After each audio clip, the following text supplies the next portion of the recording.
Hi, Dr. Phil Phlox here, also known as John Billingsley. I volunteer for the Hollywood Food Coalition. We serve terrific meals to the unhoused 7 nights a week. We assist 100 nonprofits with their food needs. We work with community partners to address food insecurity in Southern California. If you're in LA, come and volunteer with us at hofoco.org/volunteer, and any Federation credits you can spare go a long way.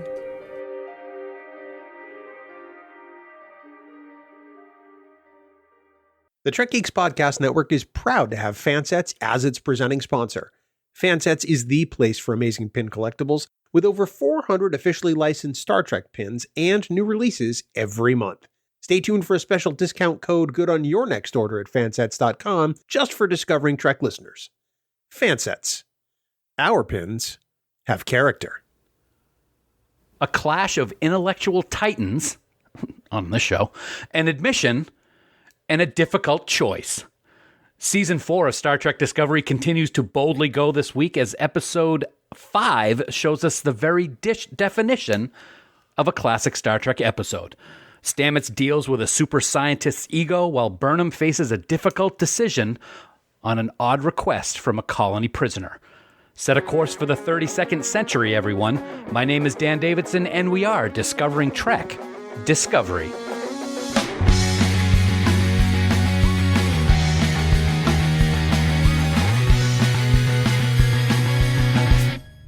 Welcome one and all to Discovering Trek, the Star Trek Universe Companion, presented by Fansets. Episode 5 of Season 4 was not at all what I was expecting. A brilliant episode that got us back on track with the DMA, while at the same time telling a story that has been at the very core of Star Trek episodes for decades.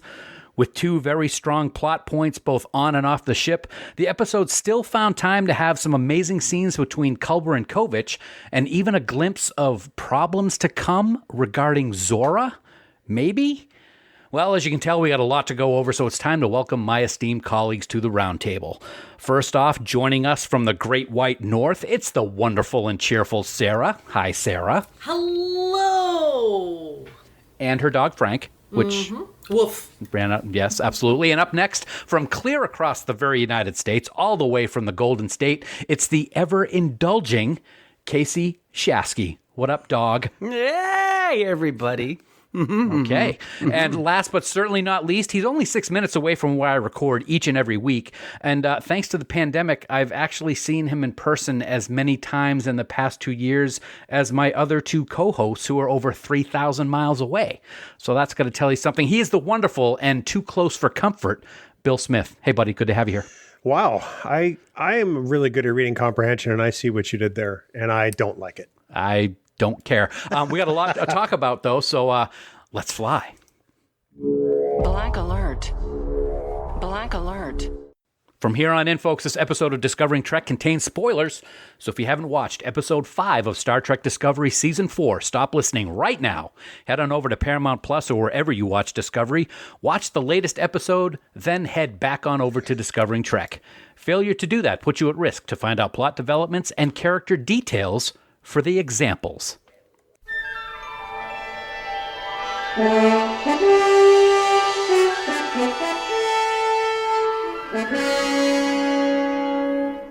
Episode 405 of Star Trek Discovery, The Examples, is written by Kyle Jarrow and directed by Lee Rose.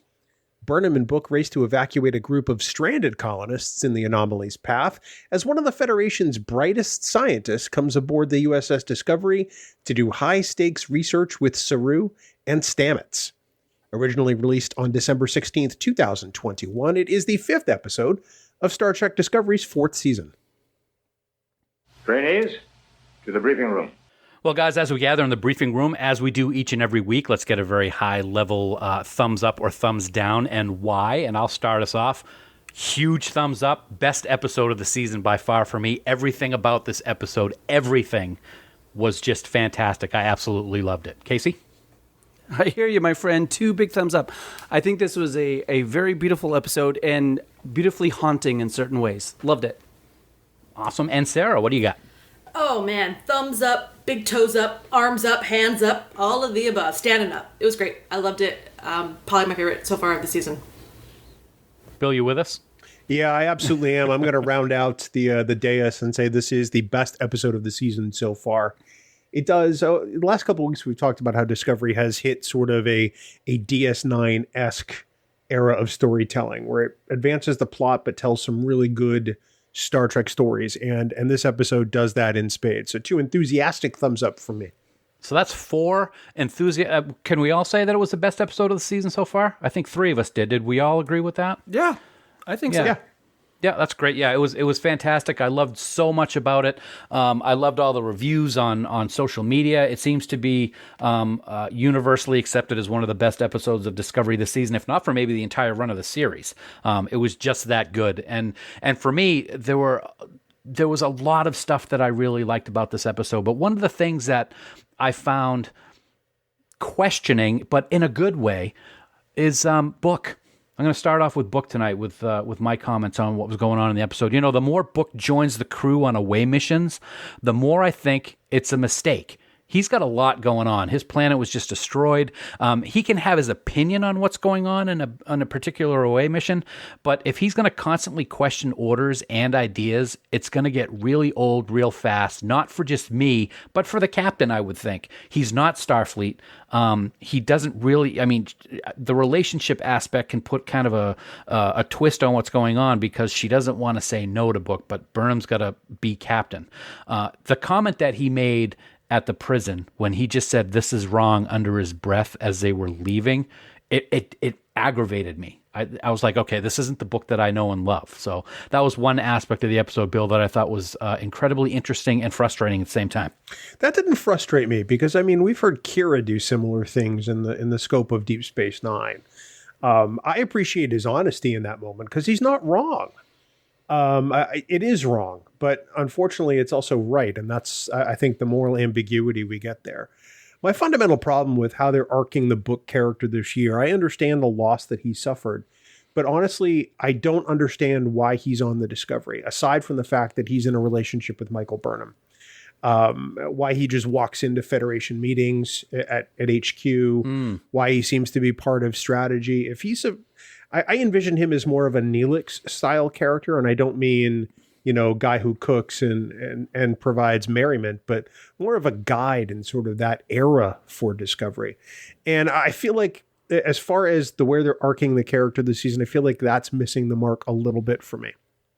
I agree with what you said. I think if I would to counter argue what you said in regards to Kira, it makes sense for Kira to do it. She's the first officer of Deep Space Nine. It's her job to call out the captain when she has disagreements and wants to do something about it. Yeah, she could be brash. She was a former terrorist and she was part of the Bajoran militia. But I think it's a little bit different with this dichotomy of what's going on with Book and Burnham.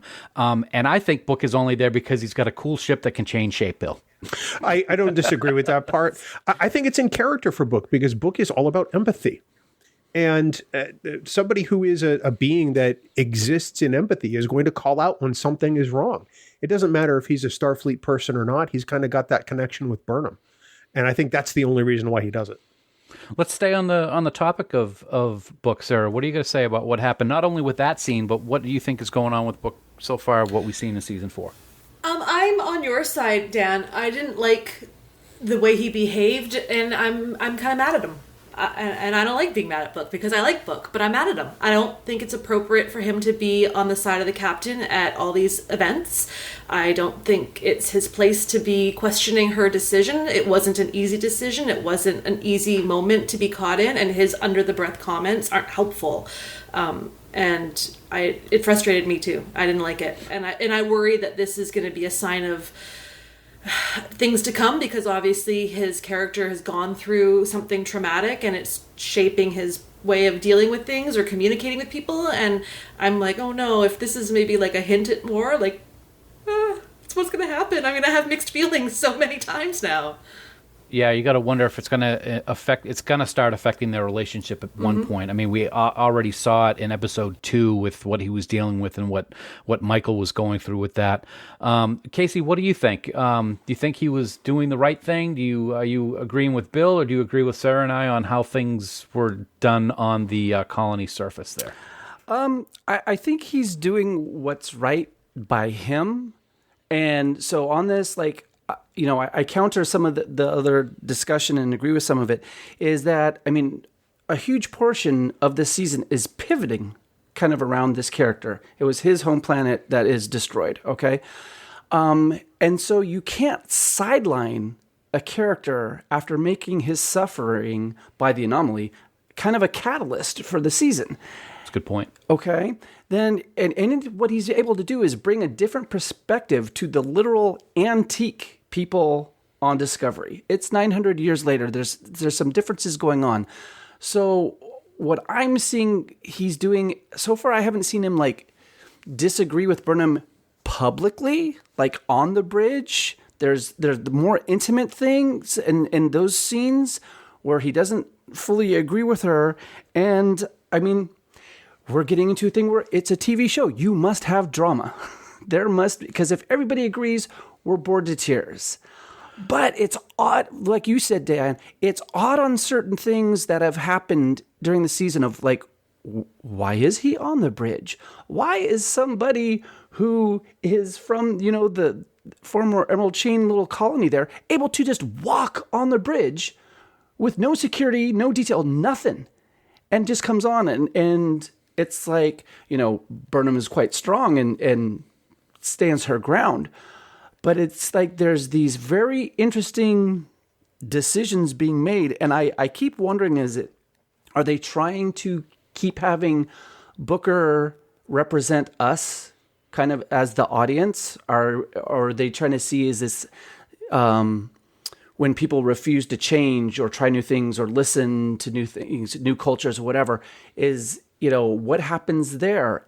Or is this like another side of what everybody through COVID has been going through, where there's so much turmoil inside that you might not find the quote appropriate unquote time where things come out, and you start picking fights with the people closest to you.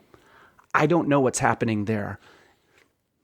I guess we'll find out as the season goes on. I do like the point, Bill, that you made that it's interesting that he's just allowed anywhere. He showed up at that meeting at Federation headquarters last week. You got to wonder if it's because he's the only survivor of this planet. They're giving him a little leeway. I guess we'll find out as the season goes on. But Bill, what do you think about this episode that stuck out for you, and what were memorable moments, so to speak?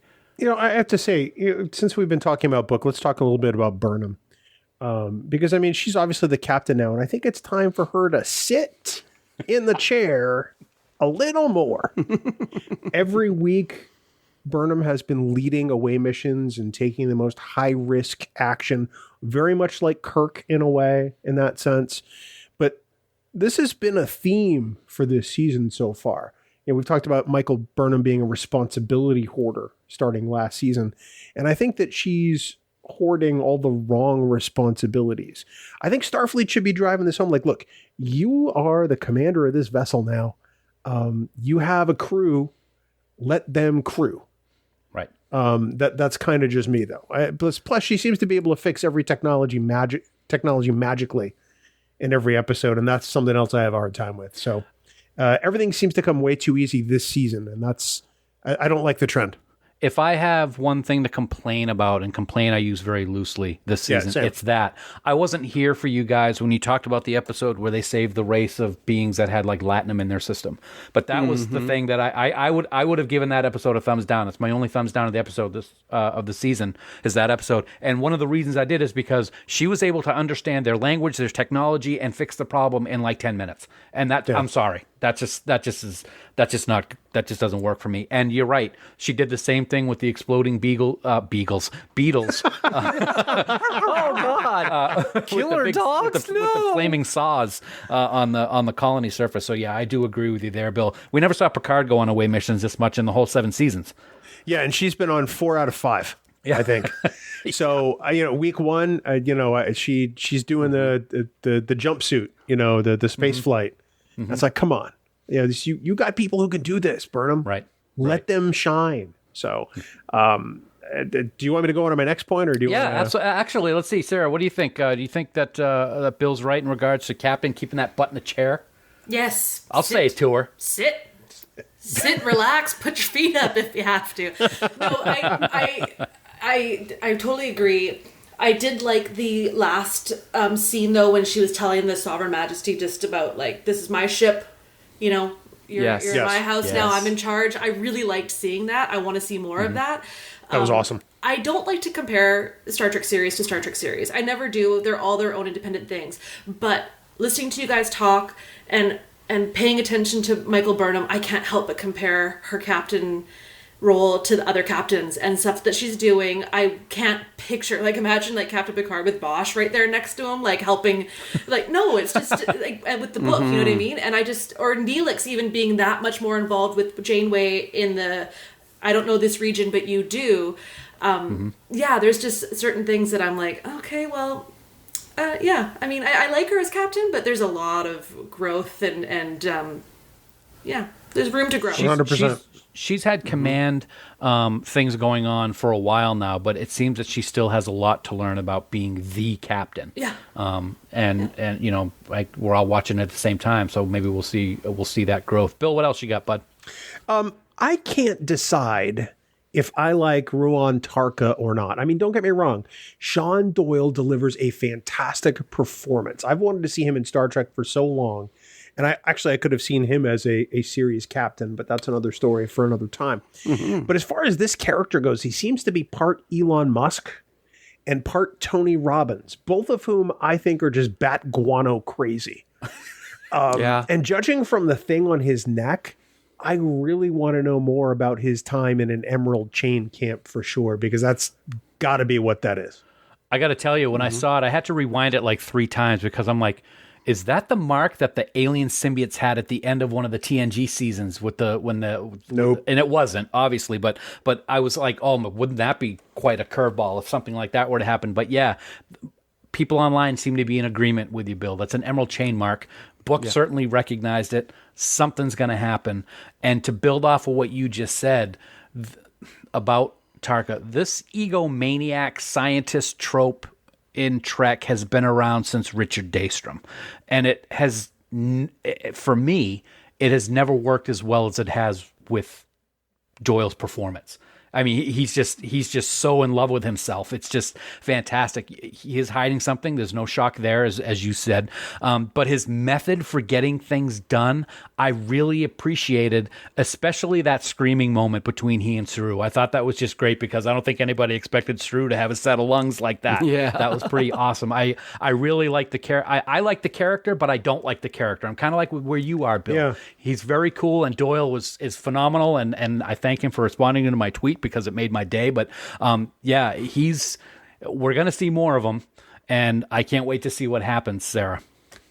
Yep. I mean, I think we're all on the same page about what stood out to us in this episode, because that was the other thing that stood out for me was just the scenes of Tarka with Stamets, with throwing a little Reno there in the corner. There was just this like chemistry of humor and suspense and frustration that I think they all worked really well together, and I really enjoyed the scenes. And it left me a little bit like uneasy of like, should I like this guy? Should I not like this guy? Can I trust him? Like, it's just a character that you meet people like that in real life, and you don't know if you want to hug him or hit him. Like, there's just something about that, cocky but makes good points too, that you're like, oh gosh, you do know what you're doing. Speaking of hugging or hitting, Bill, I have a question for you. You have talked in the past about you're not sure about the character of Tig and what she's doing on Discovery. What did you think of what she gave this week? I just want to correct you real quick. The character of Reno. Well, I love Tig Tig. Notaro. Yeah, sorry, yeah. I don't love Jet Reno. Yeah, okay, yeah. Because the character has been far too acerbic, and just a Starfleet officer is not going to talk that way to their superiors. However, this is the first episode that I have actually enjoyed the Reno character, because I thought that they demonstrated Reno's excellence at being an engineer first. Yes. And the comments were just, they were so under the radar, but yet still very stinging and very funny. I actually laughed out loud a couple of times at some of Reno's responses. I thought that this was the best use of the character, the best dialogue for the character so far. So my hat's off to Kyle Jarrow for this one, because I thought that when you write the character this way, it really works. Yeah, I agree. And who knows, maybe, spoiler alert, maybe our words of wisdom this week might come from that engineer. Just saying. Anyway, one thing I also wanted to bring up in regards to this week's episode, and then Kyle, Kasey, I want to hear from you. I think David Cronenberg stole the show this week. A lot of people have not talked about this scene, but that was my favorite scene of the entire episode. As great as this episode was, with Mr. Grey Eyes and Sean Doyle and all the guest stars that we had, that scene between Culber and Cronenberg was fantastic. I love the deadpan and the in-your-face, say it like it is seriousness of Kovich. He doesn't care who he offends or who he pisses off, and I love that. I wish more people were like him. Hugh's having a hard time, and he asked for it, and he got it. And he got punched right in the face with what Kovich had to say, and I loved it. I thought it was great. Kasey, what do you got? Well, as Kyle, my conjoined twin, would say, Kyle. Absolutely, because when you think about this, it is, and part of this I also associate with Tarka, is it's just flat out, some of it is ego, but these characters have the accomplishment to back up what's going on. So this is kind of like, guess what? If I'm having a heart attack and the doctor who's going to go in and save me is a jackass in real life, I don't care as long as he saves me. And, then if it's, bedside manner afterwards of like, hey, you're an idiot. You were eating poorly. You didn't exercise. You didn't do this. You need to do this, this, and this, and then you'll live. Don't waste my time if you're not going to do something else. And I dig that in characters as well. And come on, Cronenberg, he's the director. He knows what's going on. And it's just this peppering of gold throughout episodes with characters. That's a good way to put it. Right? Where you're just like, God dang, that was fantastic. Yeah. I want to cosplay as Kovich sometime. I love the outfit. I love the tie. I love the glasses. I can't wait to see the wig you have to buy. I'm going to have to get a wig. Yes, thank you very much. Yeah. I appreciate that, Bill. You're welcome. Hey, the other thing I wanted to say about this week's episode, which I really liked, it was small, and some people might say, oh, God, it was a little too much. I like the callbacks. The USS Janeway, I thought was cool. And Admiral Vance talking about the Metrons and the Nicene and the Iconians and the Q Continuum. I thought that was all great. That 900 years in the future, they still have these things that they're concerned about / worried about, keeping on their radar. I thought that was all really good stuff. We haven't talked about probably one thing that I think we are all in agreement about, and that's Felix. Wow.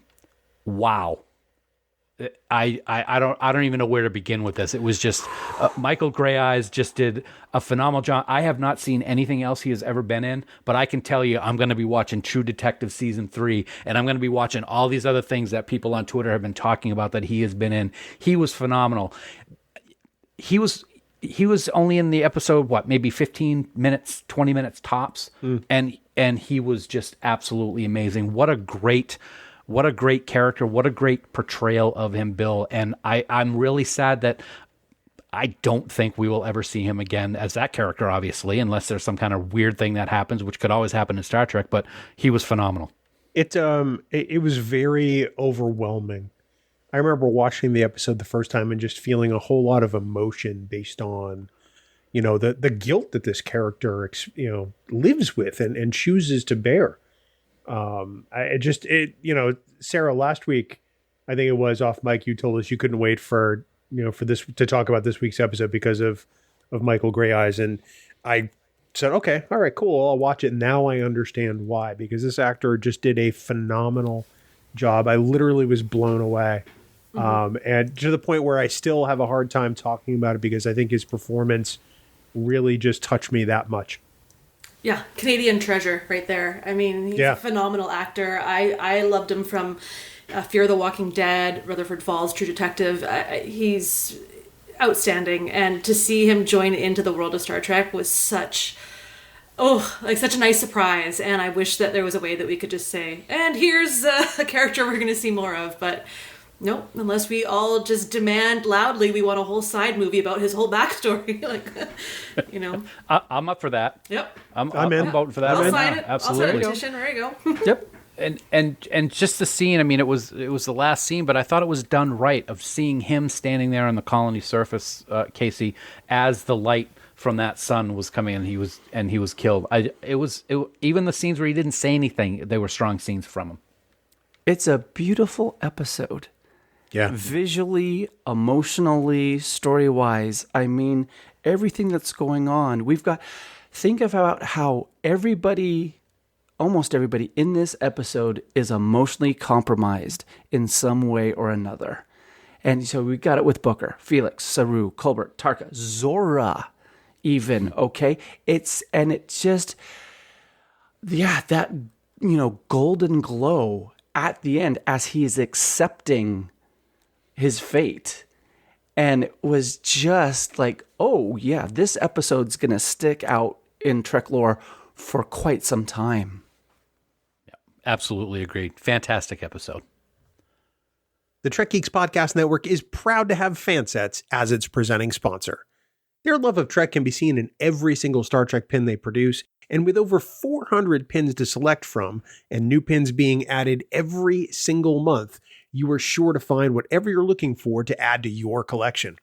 Whether it's one of the amazing deltas from your favorite Trek series, a beloved character, or maybe even a special edition collector set, you know that Fansets pins are made with the finest quality and come with the best customer service in the industry.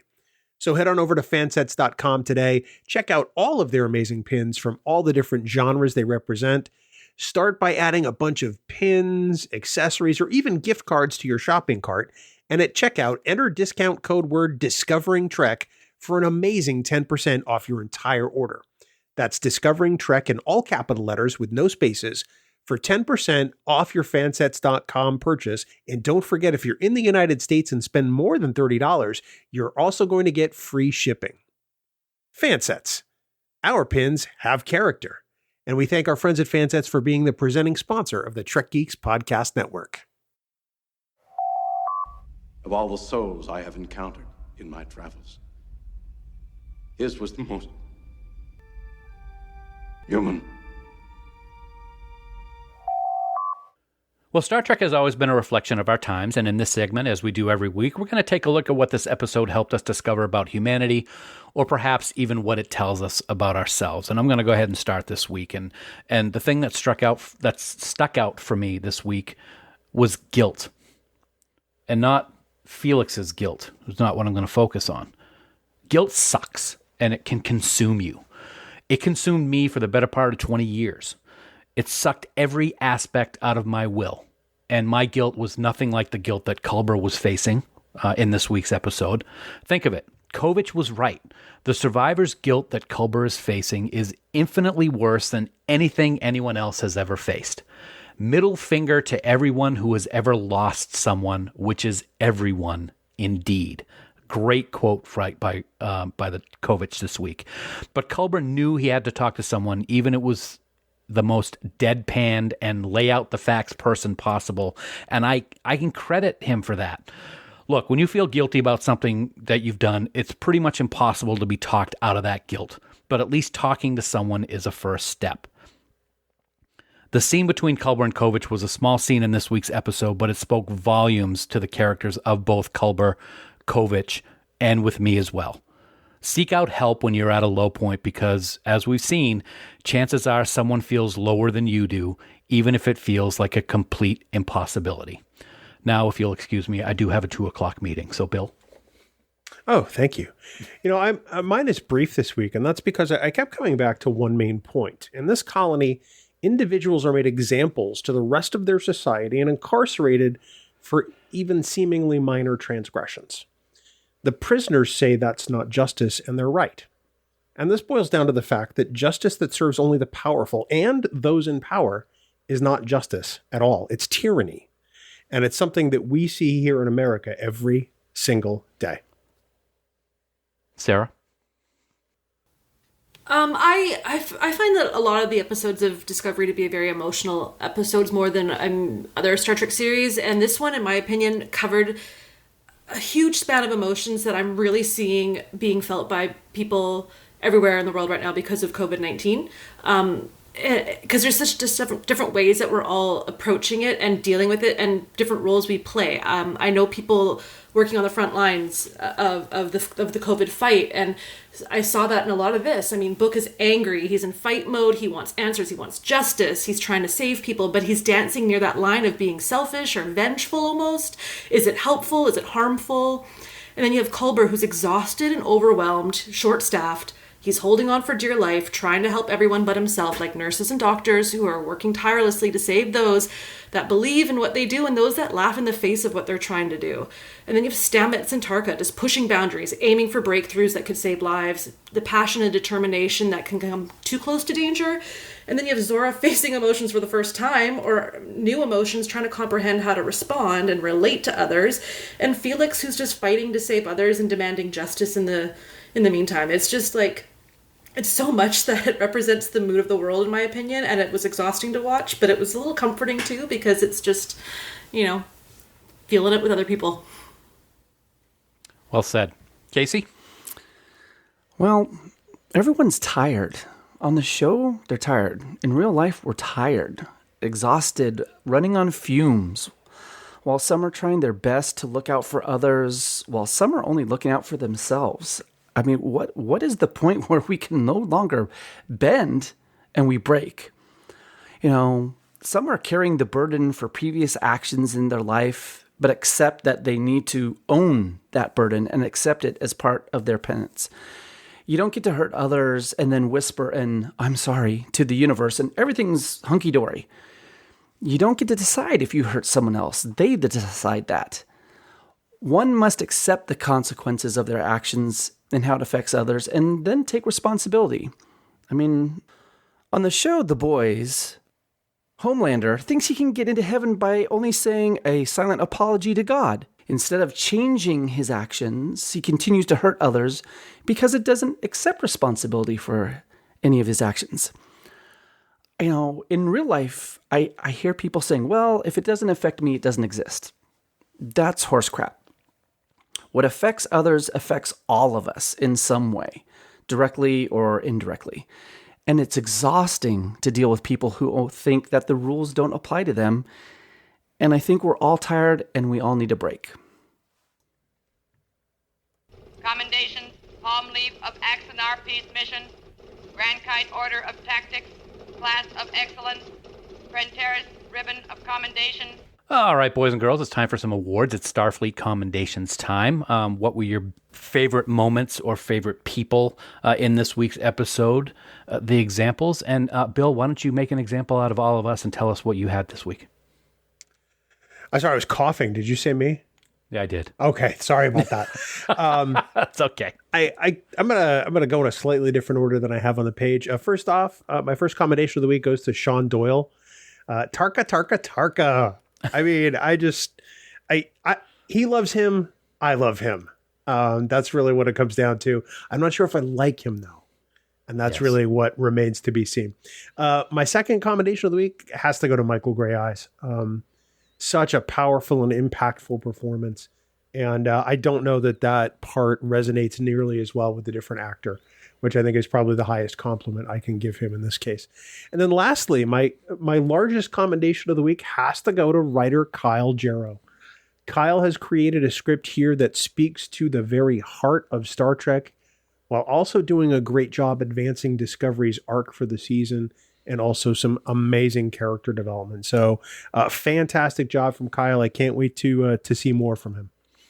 Yeah, I'm in total agreement, almost 100% with you, man. I also gave a commendation to Sean Doyle. I loved his love of himself, like you just said. I thought that was great. I like how he brings his own liquor into the forward lounge. I thought that was pretty cool, too. I like that he's Ricean. I don't think we've ever had a character from Risa that wasn't on Risa. So I thought that was kind of cool.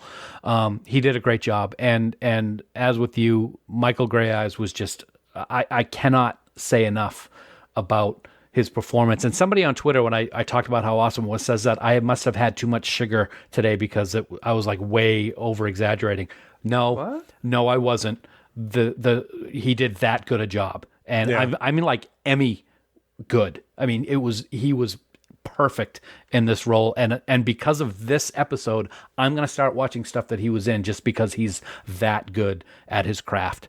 And the third commendation I have this week is going to be David Cronenberg. I love the character of Kovich. I want to see more about him. If there is a Section 31 series, I hope he is somehow involved.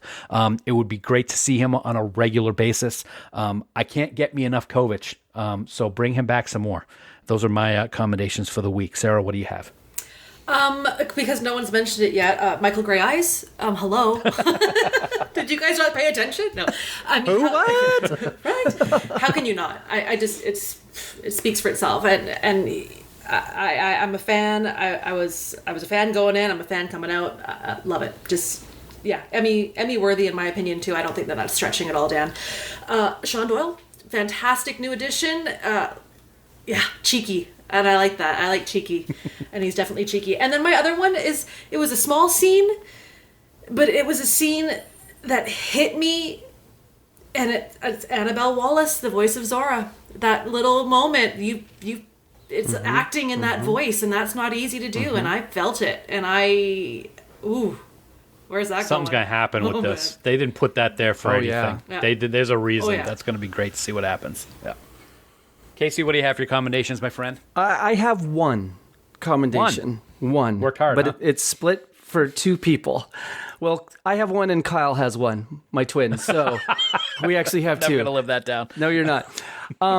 Casting directors Orly Sidowitz and Marjorie Simkin. They and their associates do such a freaking stellar job of bringing in amazing, wonderful, talented actors for these roles. It's like there is no waste in this. It isn't like, oh, this is a small role. We'll get what we get. They are really diving in to make this as special, deep, strong of a series as possible. And I commend them on that because it's like, oh, who's coming in to guest star? There hasn't been a guest star where you go, that was pure. They just keep working it. And I love that because that shows another attention to detail, in the background, behind the camera, where they're going to go, we're going to make this the best we can possibly do every dang week. Absolutely. 100% agreement. The other thing I'd like to throw out there is the makeup people, because I don't know what that thing was sitting at the helm station on Discovery this week. I know we've seen him in one of the other movies, but man, that's some good makeup on that thing, whatever it is. I thought that was you. Yeah. Moving the along. jowls look the same. Yeah. Sarah, don't laugh. Don't help them. Wow, way to control your people. Nice. This is some funny stuff Kasey and I are laying down. Just let it breathe. Right, that is funny. Anyway, well, in all seriousness, it's going to be hard to top this week's episode, guys. It was really that good. A great set of stories, and the acting and guest stars was just over the top. So, Kasey, it's going to be tough, but you think they can do it next week? And what's coming up next week? Oh, gosh, I'm looking forward to it because next week, Dan, looking for answers, the USS Discovery ventures into a subspace rift created by the dark matter anomaly, while Booker faces a strange visitor from his past. It's episode 6, Stormy Weather, and we will break it all down next week. Until then, remember that you can subscribe to Discovering Trek by searching for us on Apple Podcasts, Spotify, Google Podcasts, or by heading to discoveringtrek.com. If you enjoy what we're doing here on Discovering Trek and the Trek Geeks Podcast Network, please consider supporting us on Patreon. As a subscriber, you can get access to the unedited recordings of episodes, as well as exclusive content and great subscriber rewards like our annual supporters pins and our exclusive Trek Geeks Podcast Network t-shirt, along with other things. We'd like to take a moment to recognize the following amazing producers of Discovering Trek, and we are truly so grateful for their support: Mike Bovia, Chaz Bradshaw, Kyle Castillo, Peter Craig, Andy Davenport, Craig Ewing, Jackie and Chris Hackney, Kimberly Hartman, David Hood, Leonel Marchand, Matt McGonigal, Jim McMahon, Darren Metcalf, Charlie Mulvey, Sean O'Halloran, Jamie Rogers, Casey Shafsky, Jim Stoffel, Chris Tribuzio, Ken Tripp, Christina Werther, and the lovely and talented Jess Vashon. If you would like to become a producer of Discovering Trek or even get access to the raw audio for Discovering Trek episodes, head on over to patreon.com/trekgeeks today for all the details. Well, as always, a special thanks to Bill, Kasey, and Sara for a great discussion this week about a great episode. What did you think about the examples, and what did you think of our discussion? Hit us up on Twitter and give us your thoughts. We are at Discovering Trek, and we would love to hear from you. And that's going to do it for this week in our discussion of Episode 5, The Examples. As always, we want to thank you so much for taking time out of your busy schedule to listen to us talk about Star Trek Discovery each and every week. We're so glad we're here, and we wouldn't be here without your support, and we thank you so very much. As Kasey mentioned earlier, we will be back next week to talk all about Episode 6, Stormy Weather. But until then, here are some words of wisdom from Jet Reno. Go slow. The more you feed the monster, the more you need the cage. And until next week, never stop discovering. Music for Discovering Trek is provided by 5 Year Mission. They're writing an original song for each episode of Star Trek. Hear more of their music at 5yearmission.net. Discovering Trek is a production of Coconut Media Works. Executive producers Bill Smith and Dan Davidson. For more great Star Trek discussion, discover the other shows of the Trek Geeks Podcast Network at trekgeeks.com or find us in Apple Podcasts, Spotify, or your favorite podcast app.